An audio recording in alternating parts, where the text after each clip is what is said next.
جس بنا پہ اللہ کے نبی صلی اللہ علیہ وآلہ وسلم جیسے انتہائی مشفق اور کائنات میں سب سے اعلیٰ ترین اخلاق کے مالک شخصیت کو بھی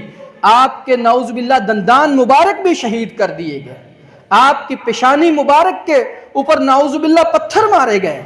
آپ کو مکہ مکرمہ سے نکال دیا گیا، آخر سبب کیا تھا؟ یہ لوگ جانی دشمن کیوں ہو گئے تھے؟ میں سمجھتا ہوں اگر اللہ کے نبی صلی اللہ علیہ وسلم انہیں کہتے کہ تم میری پوجا کرنی شروع کر دو تو سچی بات ہے شاید یہ لوگ بہت جلد کرنا شروع کر دیتے۔ جرم یہی تھا کہ رسول اللہ صلی اللہ علیہ وآلہ وسلم پہاڑی کے اوپر چڑھ کے آپ نے سب سے پہلے کچھ الفاظ کہے، لوگوں ایک دفعہ آئیے میری بات سنیے، سب لوگ جمع ہو گئے۔ اللہ کے نبی صلی اللہ علیہ وآلہ وسلم نے سب سے پہلے یہی الفاظ کہے کہ 40 برس زندگی میں نے تمہارے درمیان گزاری ہے، ان 40 برسوں میں سب سے پہلے مجھے بتائیے کہ میرے اندر کون سا تم نے نقص دیکھا؟ حل وجدتمونی صادقا او کذبا، بنیادی چیز ہے کہ 40 سالوں میں آپ نے مجھے کبھی جھوٹ بولتے دیکھا؟ اپنے بھی بیگانے بھی سب کہنے لگے انت الصادق انت الامین، آپ سے سچا کوئی نہیں، آپ سے امانت دار کوئی نہیں اس معاشرے میں۔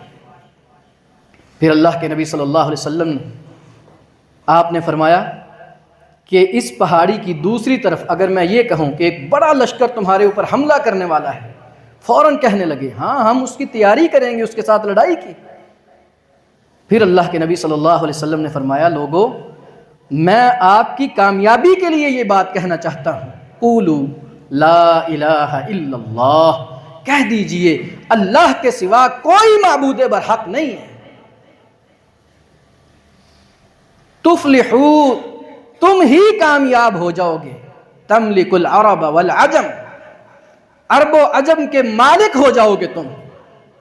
فوراً یہی چند سیکنڈ چند منٹ پہلے صادق اور امین کہنے والے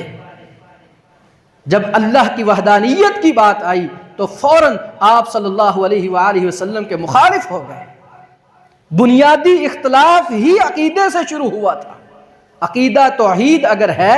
تو ہمارے لیے بھی کامیابی ہے، اگر عقیدہ توحید نہیں ہے اس دنیا میں جتنے مرضی نیک اعمال کر لے اللہ کے ہاں کوئی عمل بھی قابل قبول نہیں ہے۔